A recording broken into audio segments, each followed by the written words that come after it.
Hello, viewers. Welcome to MBTV Weekly Property Roundup. We bring to you top developments from Indian real estate space, which is going to have a lasting impact on you as consumer. I am Prasun Kumar, marketing head of Magic Bricks, and with me is Jashri Kuru, senior real estate journalist and editor in chief of MBTV. Welcome, Jashri. Thanks, Prasun. So, Jashri, finally, we are seeing action happening on the stress fund side.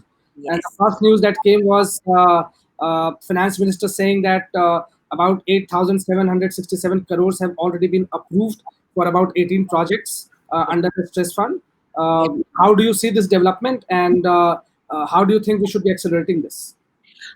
See, first of all, it's very good news because the Indian real estate sector was really stuck because of this last mile funding. And Right. like we explained in various previous shows, this is the fund that was created so that we could have the stuck projects which are cash flow positive could get Mm. enough funds to restart the project and start that virtuous cycle. Mm. And I think to that extent, it has been a very positive thing.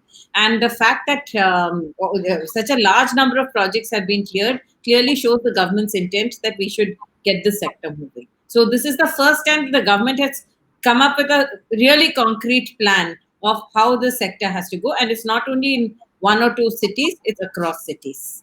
That's right. And the heartening thing is, it's not only bigger markets, but even tier two cities, That's it. like Panipat and Dehradun and Kota, etc., have seen release of funds. So Yeah. it's really working now. And I think in not many ways, Jashir, it's also impact of MBTV, because you have been talking about the stress funds not being utilized quite regularly, and I think the news has reached the right echelons of powers.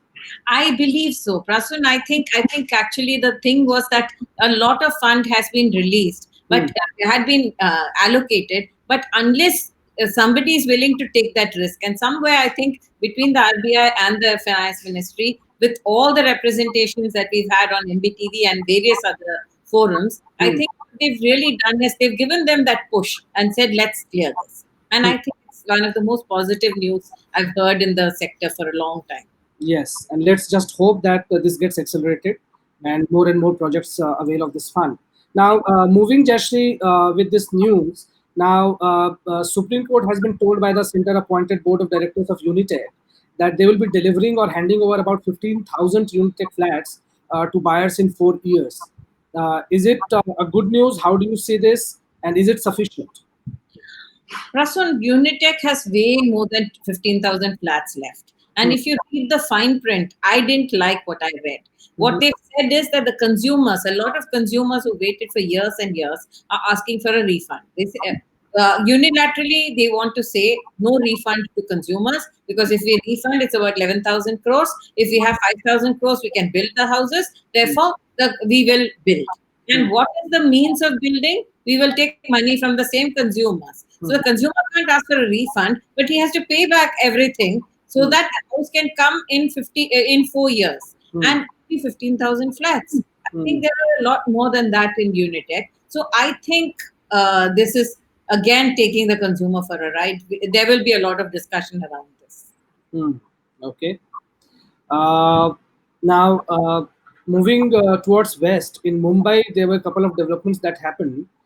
The first one was the Maharashtra government announcing that if builder fails to complete the redevelopment project in 3 years, the NOC given to them will be cancelled. Now, how big is this problem of delay in redevelopment projects in Mumbai, and how do you see this impacting consumers? Actually, there has been the Bhanushali building in Fort, which collapsed last week Mhm. because there's a redevelopment plan. The redevelopment does not happen. Then it gets delayed. Some recommendations, one by one the registrations fail. Then you find the approvals are lapsing, and it does not go through. And what happens is that these are old buildings, and these buildings need to be demolished immediately and redeveloped. So dangerous buildings in Dongri, Bhuleshwar, Muhammad Ali Road, and so on, which need to be redeveloped on priority. Mm. Yeah, the government has said that either the landowner, will be given another 6 months, Mm. tenants will be given another 6 months. If they can build it, it's fine. If they can't build it, MADA, the contract goes to MADA, who will appoint a contractor and complete the project. Because it's too dangerous to leave these projects be, because Hmm. these are 100-year-old projects, Hmm.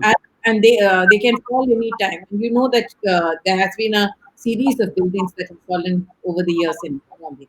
Hmm. And some news on the consolidation side, where large land parcels which were lying idle are now being taken up for development. Suntech Reality has inked pact to develop about 50 acres in Vasai. How does this impact what is happening in Mumbai overall, from a development point of view and the consumers, of course? See, a lot of developers over the years, whenever there was a project launch, money used to be collected, and Hmm. a lot of that money was used to buy more land, Hmm. right? So, developers have been land rich, asset rich, and cash poor. Today, that cash poverty is what is hitting them. So, the solution is that there are some developers who have money, right? Who are cash rich, who can actually start the development process. And here is a clear case of consolidation where somebody who has cash has come in and said that I would like to complete the project. And premium land, 50 acres of land, sea facing land in Vasai Hmm. is huge. And we will see the market moving forward with Hmm. this kind of move. Hmm. Moving down south, Jayashree, not a very good news, where plot investors and plot buyers seem to be a little bit in a trouble with HMDA, which is Hyderabad Metropolitan Development Authority, and they are demanding refund after HMDA has rejected their LRS applications. So, for our viewers, if you could just talk about LRS applications first, and then the ground for rejection, and therefore how is it impacting the buyer? Actually, Prasun, here I think this is an issue that again it's a running issue that we've been picking up. That Hmm. the development authorities can't play, they cannot be speculators, right? If the plot owners have deposited the 10,000 deposit when they were making the application, and if it was not approved by the HMDA, they've rejected about 20,000 applications.